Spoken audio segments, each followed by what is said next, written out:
guys, I was just reading the script someone sent me for the Marc Lovallo movie. It's supposed to be an exciting new take on my review show that reinvents myself and my characters in a very unique way. Let's take a look. I'm a brooding edgelord with sunglasses and a leather jacket, and I have to save a girl. The obvious choice would be Audrey from my Luigi's Mansion video, since, she was in one of my videos, but instead we have an entirely new character named Lady Woman. And Professor Overanalyze is now a bare-chested, laser gun-wielding circus freak who seeks revenge on the people who raised him. Comfort Penguin comes from the Arctic Hood, and he's a no-nonsense gangster ready to get violent fast.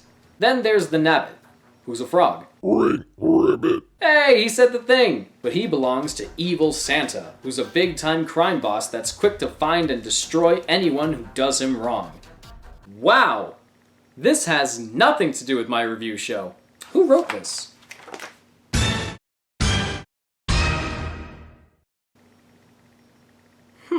I wonder what else they did.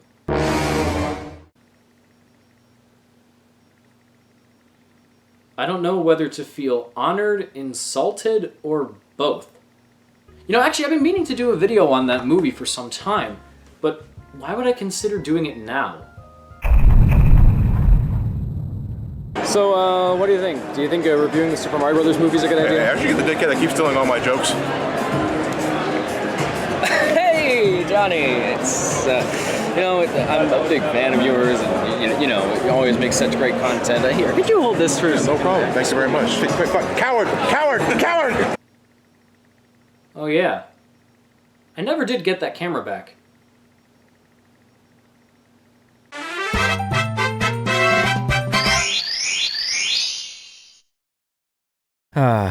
The Super Mario Brothers movie, the first major Hollywood film to be based on a video game.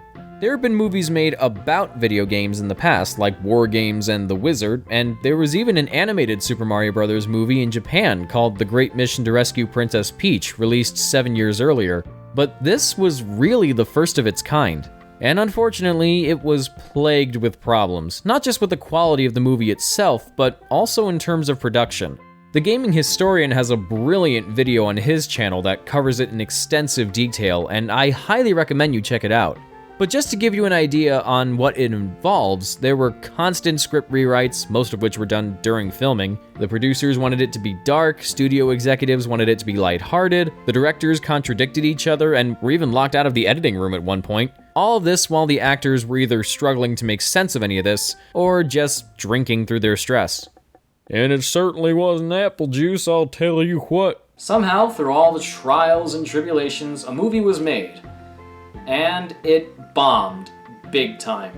It underperformed at the box office, it wasn't popular with critics, and at the time, fans weren't really sure what to make of it. Nowadays, with the advent of the internet and websites like the Super Mario Brothers Movie Archive, the movie's gained a bit of a cult following.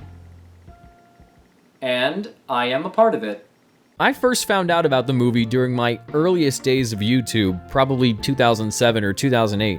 Somebody uploaded it in multiple parts, and I watched the whole thing. Since then, I've probably seen it more times than I've seen the sun. I absolutely love it. So if you were worried that I was going to give a completely negative outlook on this movie like so many others have, then you can breathe a sigh of relief. That being said, I know it's not technically good, but there are some things worth talking about. So, to wrap up Summer of Mario, and coincidentally with 2018 marking the film's 25th anniversary, it's finally time to fulfill the promise I made in my Crash Bandicoot 3 video. And don't worry, I'll get to that eventually. Let's take a look at the Super Mario Brothers movie. I should first mention that this movie was distributed by Hollywood Pictures, a production label used by the Walt Disney Company to release adult-oriented films, similar to Touchstone Pictures. So that technically means Super Mario Brothers is a Disney movie. And if that wasn't weird enough, during the credits I saw that Louis D'Esposito served as first assistant director.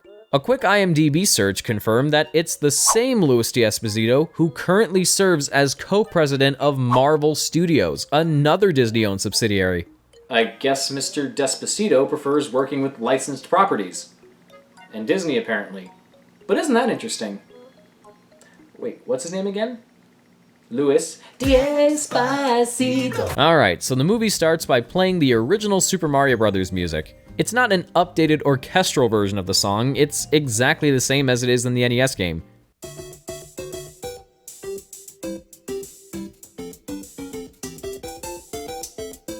Maybe it's supposed to remind us that we're watching a Super Mario Bros. Movie? I don't know. It just seems a touch out of place with everything else, as you will see once we get to the intro. Here, we're presented with a backstory on the dinosaurs that visually looks like a cutscene from an MS-DOS game animated by Dingo Pictures. Then we get narration. A long, long time ago, the Earth was ruled by dinosaurs. They were big, so not a lot of people went around hassling them. Actually, no people went around hassling them because there weren't any people yet. Just the first tiny mammals. If that voice doesn't immediately sound familiar, then you might be shocked to hear that it's provided by Dan Castellaneta. Yep, that's Homer Simpson doing a really bad Brooklyn accent. Although, it is more convincing than these. You know, it just don't get no better than this. Suddenly, a meteorite comes crashing down and Dan Castellaneta says this. But what if the dinosaurs weren't all destroyed? What if the impact of that meteorite created a parallel dimension where the dinosaurs continue to thrive and evolve into intelligent, vicious, aggressive beings? Just like us. And hey, what if they found a way back? So basically, this intro can be summed up like this. We're going to talk about dinosaurs, but first, we need to talk about parallel universes. 65 million years later, but 20 years before the rest of the movie takes place, we see a woman running through the streets of Brooklyn. She leaves a metal capsule outside of a church, placing a shiny rock on top of it, and a group of nuns take the capsule inside. Later, the woman meets up with this bad guy that we'll be seeing more of later, and then this cave starts collapsing on top of her for some reason. Back at the church, it turns out the capsule was casing a giant dinosaur egg, and the nuns witness it hatch into a human baby. And they're not at all freaked out about this. Well, it seems that we found our dinner. I suppose we should preheat the oven. We then cut to present day where we finally get to meet the Mario brothers themselves. Luigi is played by John Leguizamo, and Mario is played by the late, great Bob Hoskins. Yeah, neither of them are actually Italian, but personally, I think these are both good picks for the roles. Even though Hoskins' Brooklyn accent here is slightly less convincing than it was in Who Framed Roger Rabbit. We got a broken dishwasher at the Riverfront Cafe. You know what that means? We got work. Do you mean to tell me that you could have taken your hand out of that cuff at any time? No, not at any time. Only when it was funny. The two of them share a pretty decent chemistry, but Mario's portrayed as a single-minded curmudgeon, and Luigi's either wildly imaginative or he's a conspiracy theorist. I'm guessing the latter. A lot of people seem to be confused about whether Mario and Luigi are brothers or father and son.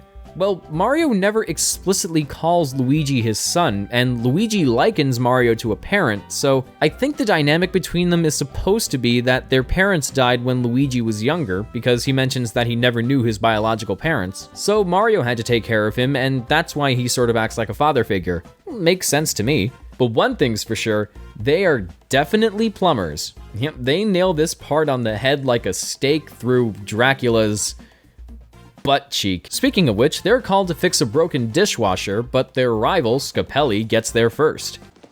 Scapelli. They beat us to it again. Another lost job.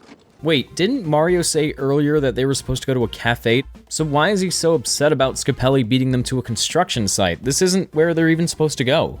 The man himself shows up in a limo and is greeted with thunderous applause.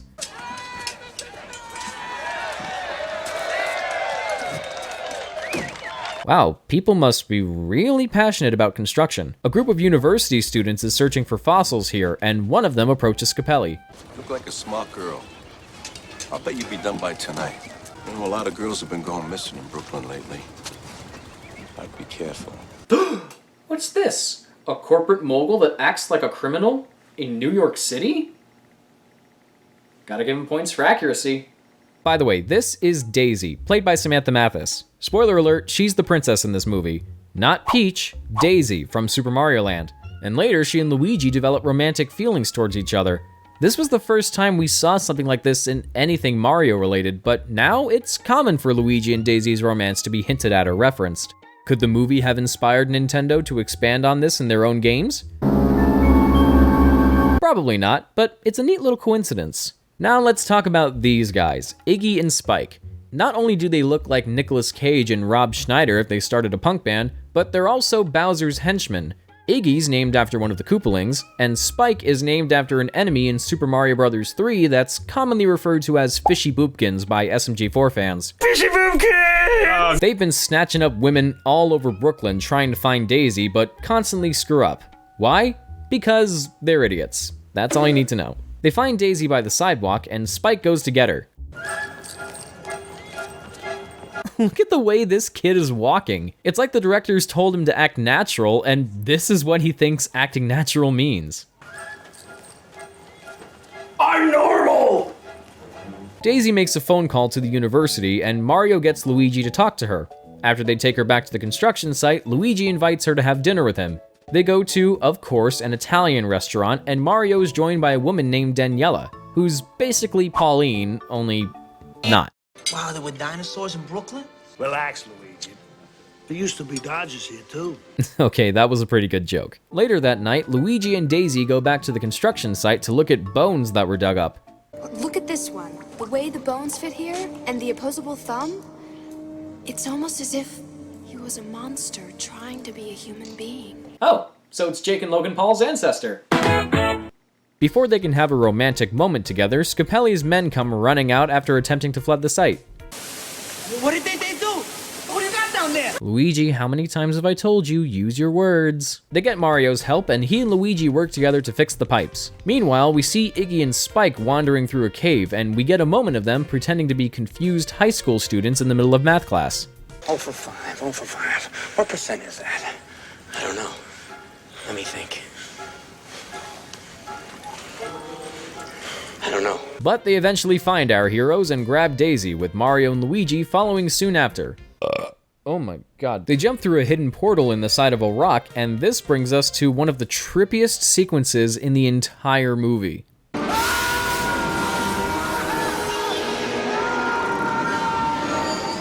I legitimately love this scene. It's both weird and creative at the same time. When they come out the other side, they hear Daisy calling for help as she gets dragged away by Iggy and Spike, which looks more like what I imagine Samantha Mathis having to record her lines for Fern Gully must have looked like. As the Mario brothers give chase, they find themselves in Dino Hatton, a disgusting, worn-down, creature-infested version of Manhattan.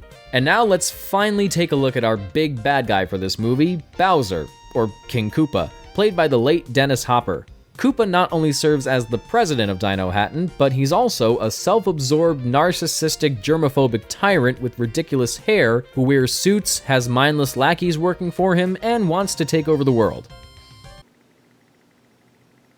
Well, that doesn't sound like any specific political figure at all. I'm not sure what he's doing with his hands here, but when Iggy and Spike drop by after capturing Daisy, Koopa scolds them for not bringing the rock to him, this being the necklace Daisy wore that Mario and Luigi took earlier. Alright, let's talk about the story for a second. This is another common issue that people seem to bring up when talking about the movie. It's convoluted and it doesn't make any sense. Well, here, let me summarize it for you. So, the meteorite strikes the Earth, and instead of wiping out all the dinosaurs, which is what we assume happened, instead it split the world into 2 parallel dimensions. One where humans evolved from mammals, which is our world, and the other where humans evolved from reptiles, which is where the dinosaurs went.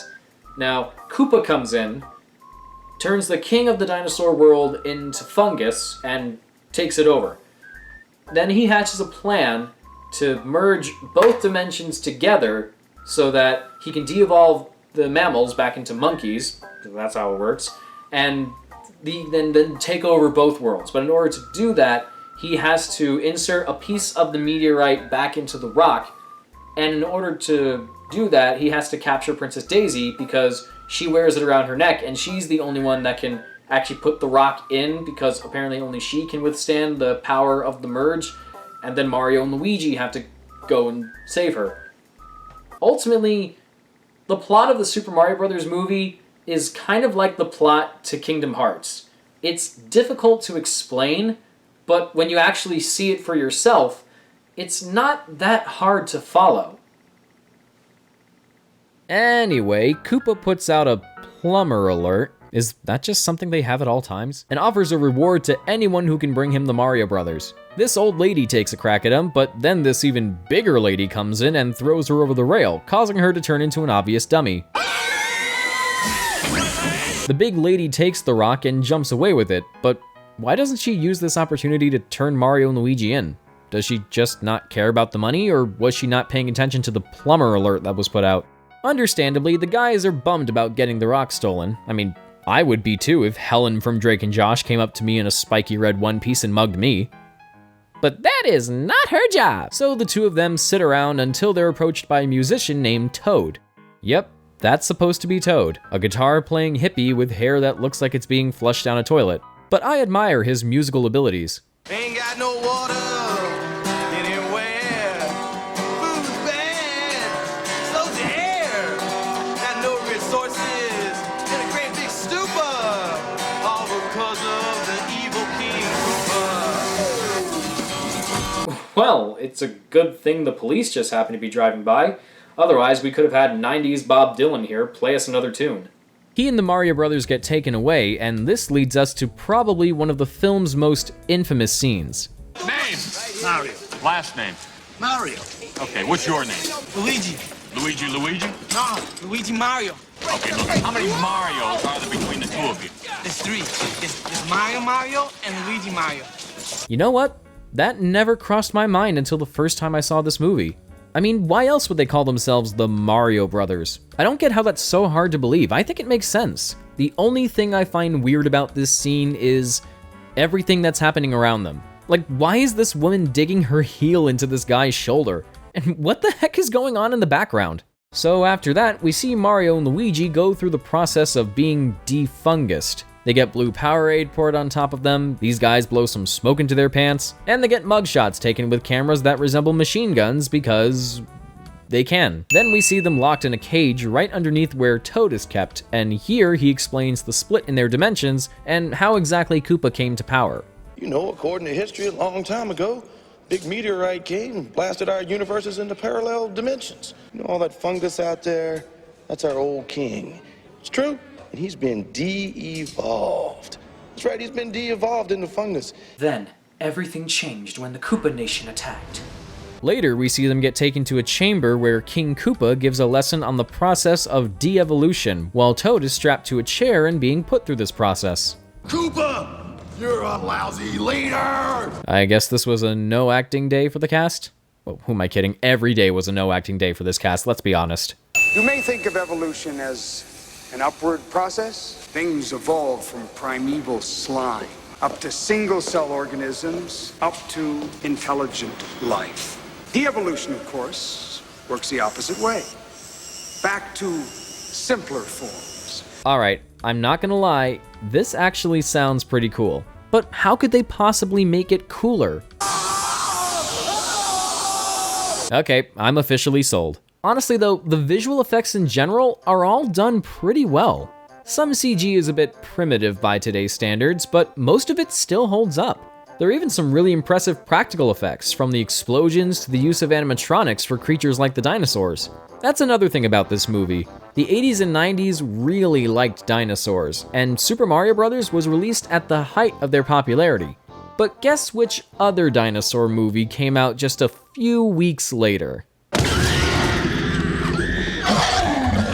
Yeah, so you can imagine how quickly people swept this movie under the rug.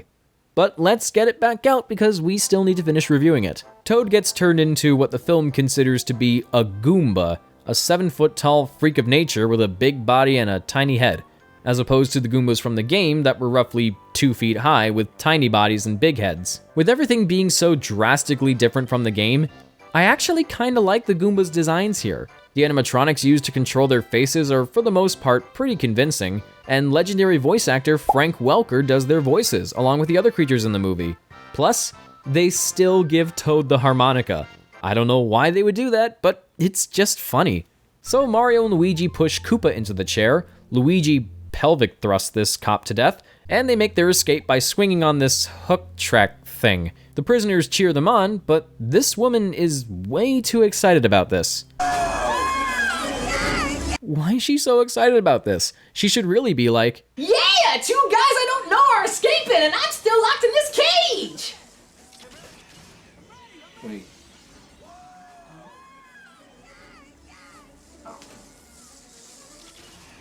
When they make their way out of the station, the brothers get into a police car. I got a feeling about this, Mario Rooney. I can't believe you can do that. Comes from sitting on my butt all day playing video games, that's why. Okay, so does playing video games help you learn to control cars from other dimensions? If so, then there must be a version of Microsoft Interdimensional Transport Simulator that went completely under my radar. Alien species escaping from police detention. Aliens?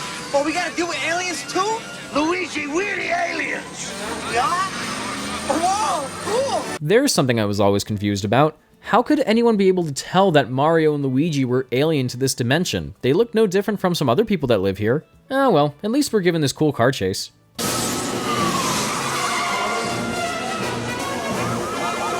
Did the music really just sample Funiculi Funicula? Or the pizza delivery theme from Spider-Man 2 as most people know it? Why would that be there? Is it because Mario and Luigi are Italian? But why play it during a car chase and not when they're at the Italian restaurant? Wait, I just mentioned Spider-Man 2. Oh no, people are gonna spam the comments with Pizza Time memes now. Movie, quick, distract us with a cool sequence!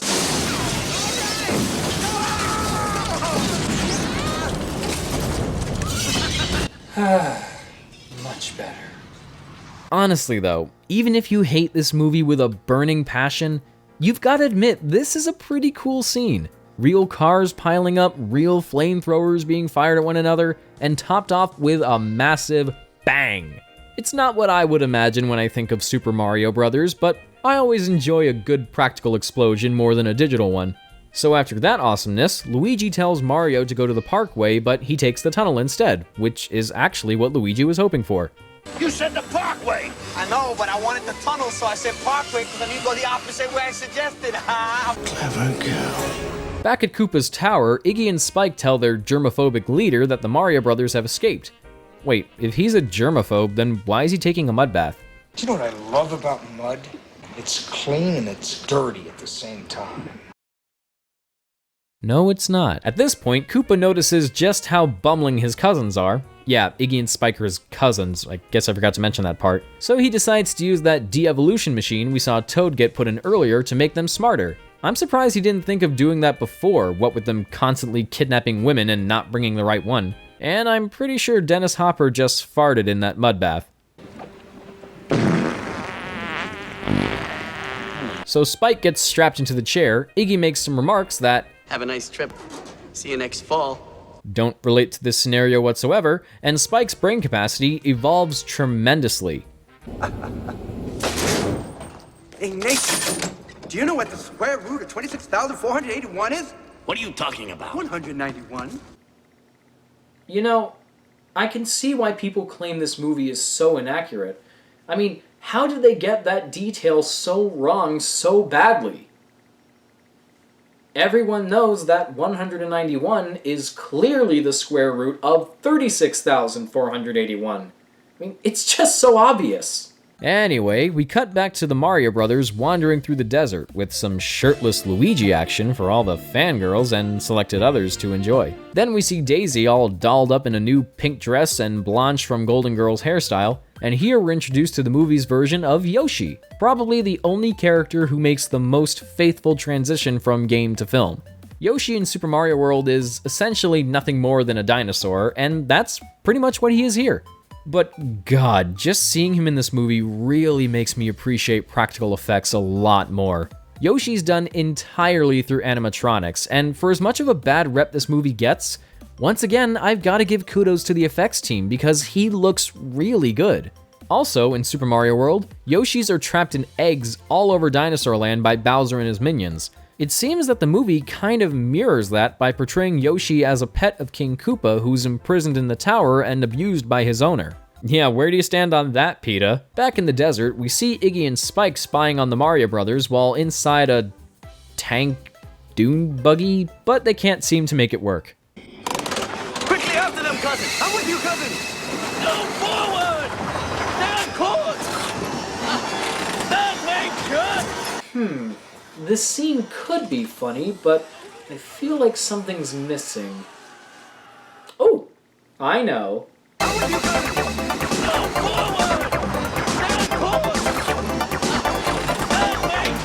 Mario and Luigi tie up and interrogate them, and they make Iggy and Spike explain the importance of the rock that Koopa's looking for. And just to give you guys some background, after Daisy was brought to the human world by her mother, the woman we saw in the beginning, the portal that Mario and Luigi went through had been sealed off for years until Scapelli's men accidentally blasted it open when they tried to flood the construction site. As complicated and nonsensical as people claim this story to be, these elements seem to line up pretty well. But what's not really made clear is how Iggy and Spike were able to get through to the human world before Scapelli opened the portal. If it's been shut off for years, how did these guys manage to travel between dimensions in order to kidnap all these women? Was there another portal we don't know about, or did they just kidnap them before the portal closed? That can't be the case, because that means they would have had to keep 5 or 6 women in the dinosaur world for 20 years, and it's hinted that the kidnappings have been happening more recently. Plus, that wouldn't really explain how they got Daniela through. Oh yeah, Daniela gets kidnapped too. We'll catch up with her later. I can only assume that Scapelli must have done some tampering before the flood, but so far that's the only plot hole I can think of. Hey, remember that lady who took the rock from Mario and Luigi earlier? Well, apparently her name is Big Bertha, and she works as a bouncer for a place called the Boom Boom Bar. Big Bertha's name comes from that giant Cheep Cheep in Super Mario Bros. 3 that would chase you down and try to eat you, and the Boom Boom in Boom Boom Bar comes from a mini-boss in Mario 3 that you would fight in the fortress levels. References! We tried, I think. So they make their way back to the city by hijacking a garbage truck that's being driven by Sniffets. Yeah, these are the Sniffets from Mario 2. A pretty obscure enemy to put in the movie, but it's cool that they did that. When they get to the bar, we see Mario and Luigi are now dressed like a cross between Saturday Night Fever and Godspell. They find Big Bertha out on the dance floor, and Mario tries to approach her. The name's Mario. I'm your main man. You Ramadan, you can of Spain. Why do I find this so funny?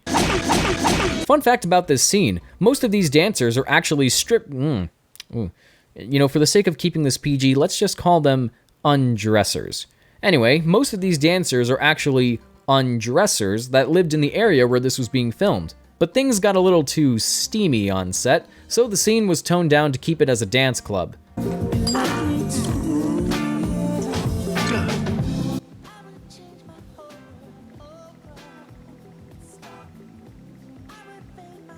I guess the movie was too much for Bob Hoskins to take, so he just needed this one moment of happiness to get through the rest of it.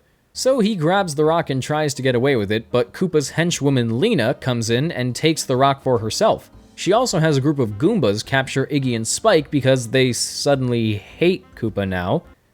Okay. Before the Mario Brothers can be caught, Bertha hides them in a closet and gives them Thwomp Stomper boots, another name drop, to let them jump through the window. So getting her jewelry stolen and being left alone on the dance floor gets her turned on? Maybe she only likes Mario for his mustache. Hey, it's a sound effect from the original game. I don't know why it's the death sound, but it's something. After that, we get a scene with Koopa talking to the fungified Daisy's father. My, you have let yourself go. You see, I'm not such a bad guy.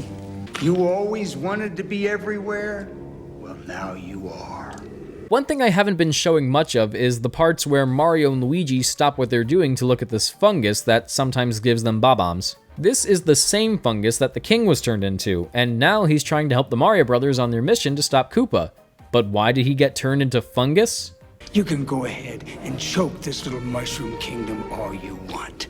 Because Koopa calls it the Mushroom Kingdom, so there's another name drop. Then we see Koopa back in his office ordering a pizza. I'd like the Koopa special. Pterodactyl tail on that? Yes. Dino, lizard, hold the mammal, no worms, and spicy. This scene is very important. You'll find out why later. So the Mario Brothers break into Koopa's tower, and then we finally get to see them in their iconic red and green outfits. They get on an elevator, but this spells trouble as Goombas start to get on as well. While hiding behind them, Luigi gets the idea to make them dance to the music playing over the speaker.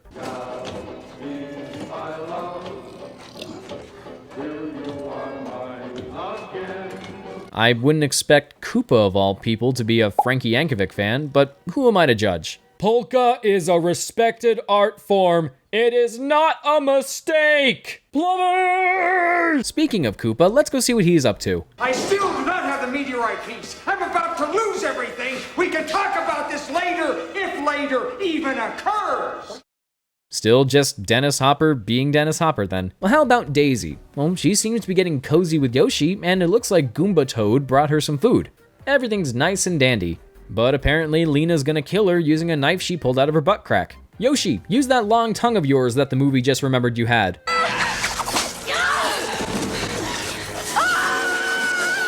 While he gets busy satisfying his foot fetish, Daisy uses this as an opportunity to escape. Meanwhile... Okay, I know this movie's bad, but honestly, this scene is really funny. How can anyone not be amused by watching giant reptiles waltzing in an elevator? Well, maybe if you're that guy, apparently. After reuniting with Daisy, the gang splits up and Mario goes off to rescue Daniela. Can't you get somebody to fix the heating? By the way, you see this woman here? She never lets go of that cigarette. I'm not even joking. Every time the movie cuts back to her, she's still holding on to it. Getting kidnapped must really be pushing her over the edge. Hey, I didn't know they have Color a Dinosaur in this world. Mario swings in, kicks the Goomba down, and hatches a plan to help the girls escape. Meanwhile, Koopa gets in possession of the rock and gets his Super Duper Koopa Troopas ready to go. Where's my pizza? Seriously, don't forget about his pizza. It'll really pay off in the end. So Mario and the girls get out by riding a mattress through a series of pipes. This leads to another pretty fun chase sequence with a horde of Goombas going after them while also riding a mattress. Yeah, it's silly, but it's also pretty funny. They come crashing into the city, which leads to possibly the worst effect in the whole movie. I might have had good things to say about the special effects so far, but that one was honestly really bad. But after making that unconvincing entrance, everyone's cornered by King Koopa. Sir, your pizza's here. Not now. See? Remember that pizza gag? I told you it would pay off. Well, okay, it's actually really pointless, but I still think it's funny, damn it. Mario uses a Thwomp Stomper to knock Koopa into a pile of rocks, and Koopa retaliates by shooting a fireball at them.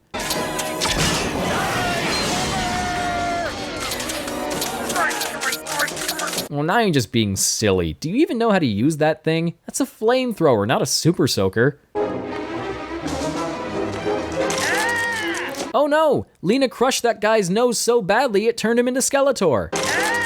Speaking of Lena, she manages to get the rock and goes to put it in the meteor. Luigi and Daisy send the girls back to Brooklyn to warn everyone there about the oncoming invasion, and Mario and Koopa have a standoff back in the city. He winds up a Bob-omb and lets it go, but it ends up falling down a tunnel of fungus. I just realized that out of all the characters in this movie, the Bob-ombs are portrayed in the most faithful way apart from Yoshi. And they're not even actual characters in this. Wait, what are you saying? Is that Bob-omb or Bob-omb? Bob-omb? Bob-omb? Bob-omb? Babu? It's Bob-omb!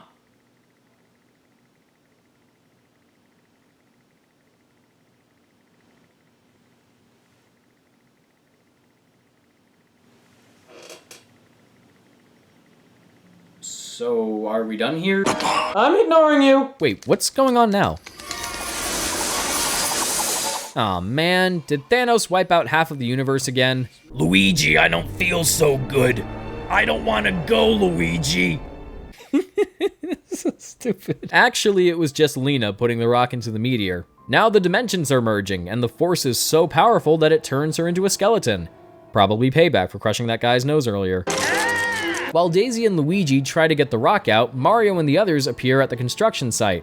Koopa tries to blast Mario with a Devo gun, which are actually customized super scopes, as I forgot to mention, but he jumps out of the way and Scapelli ends up getting hit, turning into a monkey. What is this?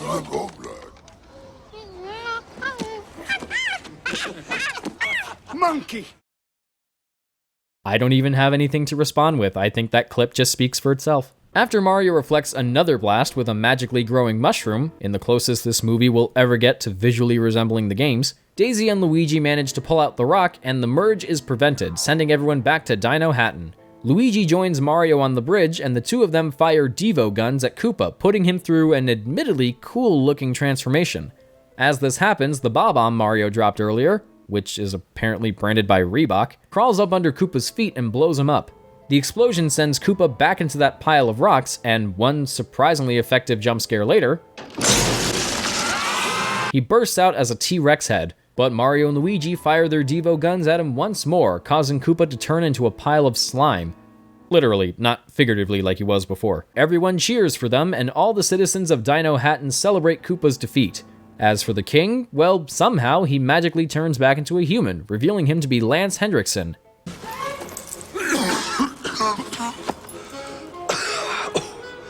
I'm back.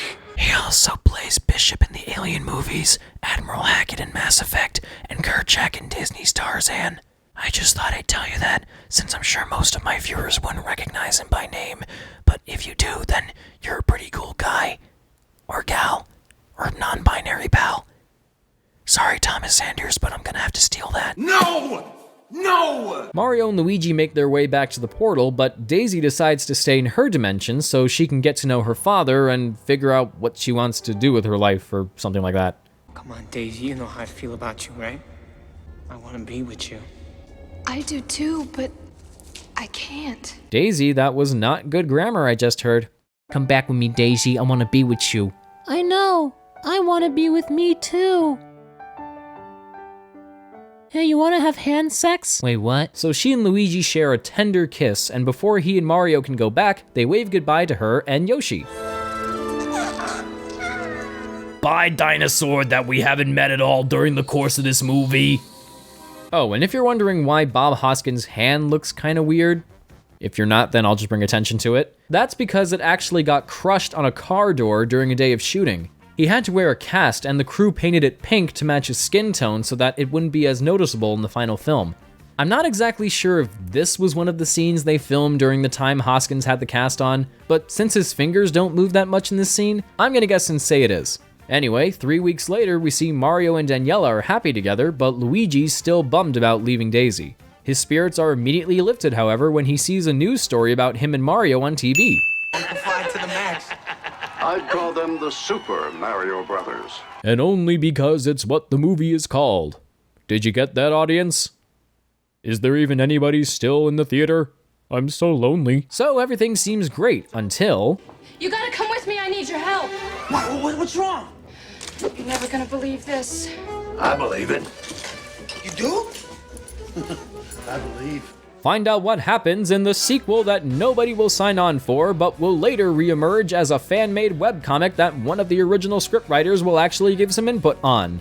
But the film's not over yet. Remember how I said the current co-president of Marvel Studios worked as a first assistant director on this film? Well, coincidentally, like every Marvel movie, there's an extra scene after the credits. It involves two Japanese businessmen pitching their concept for a video game to... Iggy's World. The Indomitable Spike. The Super Koopa Cousins. I'd buy that for $1. Just one. Phew, that was a lot. So, overall, what's my verdict on the Super Mario Bros. Movie? Well, I can definitely see why it has its detractors, but personally, I don't think it's as bad as people make it out to be. It's definitely not the greatest thing in the world, but I wouldn't go so far as to call it one of the worst things in the world either.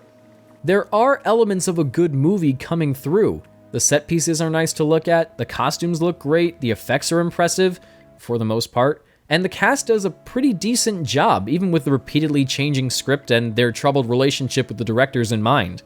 The acting is either mostly natural or completely over the top. John Leguizamo and Samantha Mathis are probably the most consistent throughout the film, as their performances never flip toward the opposite side of the spectrum. Dennis Hopper, on the other hand, is all over the place, constantly jumping from hammy to creepy. That being said, he is one of the most entertaining parts of the movie. If you're looking for something really good out of this film, and I mean something honest to God superb, The score will definitely get the job done. It was composed by Alan Silvestri, the same guy who did the music for Back to the Future, Night at the Museum, Ready Player One, and even the Avengers movies. The music never has a bad moment in it, and it's not one of Silvestri's best works, but it certainly adds to the quality of the film. Then again, this is Alan Silvestri we're talking about. He can make anything great. If I had to sit through something as abysmal as Romeo and Juliet again, his touch would definitely make me tolerate it a little more. The writing is really where you can get the sense of there being too many cooks in the kitchen. I've read different drafts of the script that either pushed for a lighter tone or a darker tone, and none of them were that bad. This definitely feels like no one could agree on one or the other. Sometimes the movie goes a little over the edge with its sensual undertones. You know what they say about little girls, don't you? They never forget the first time they're kissed by a lizard. And other times we get scenes that turn the movie into a Saturday morning cartoon.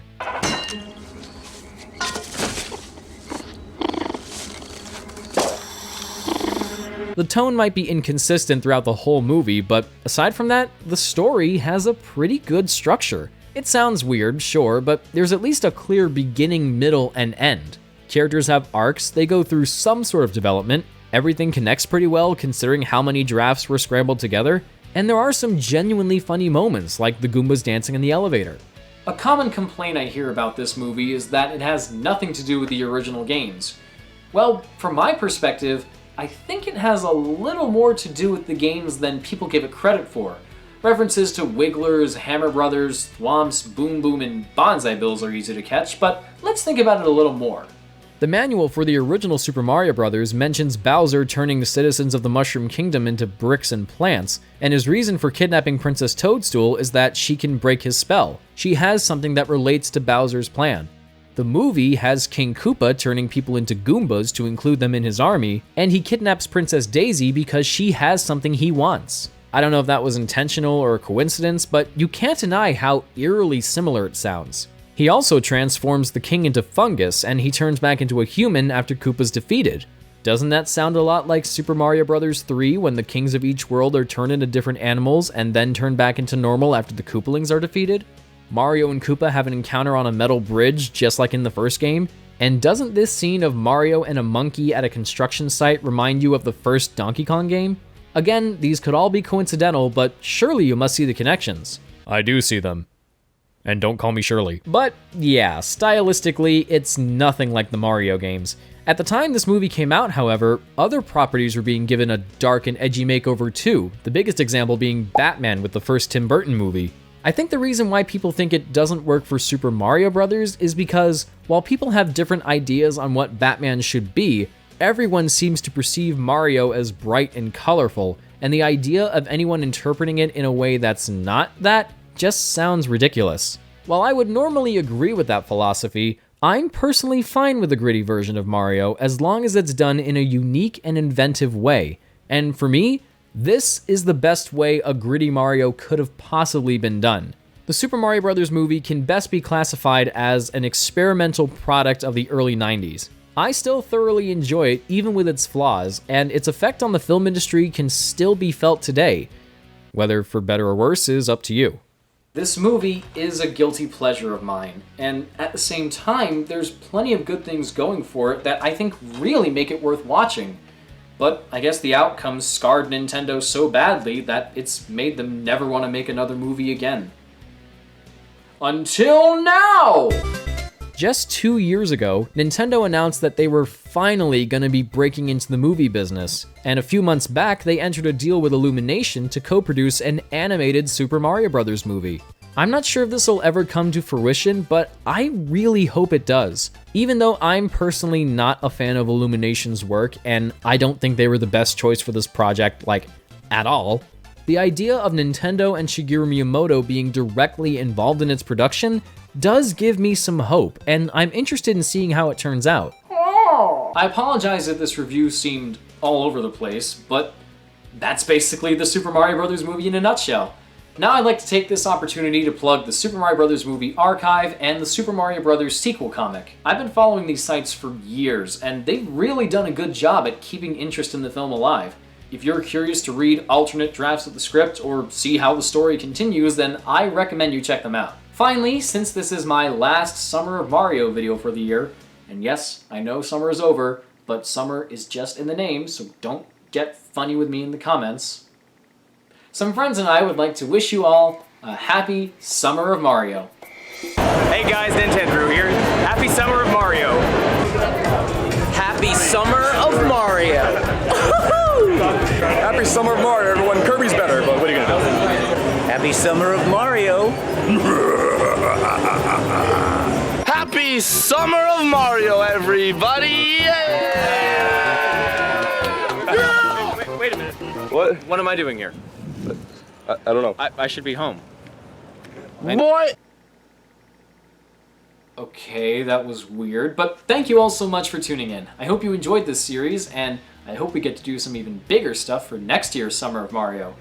And maybe I can actually contain all the videos to a summer schedule next time. But for now, though, I think something smashing is about to happen.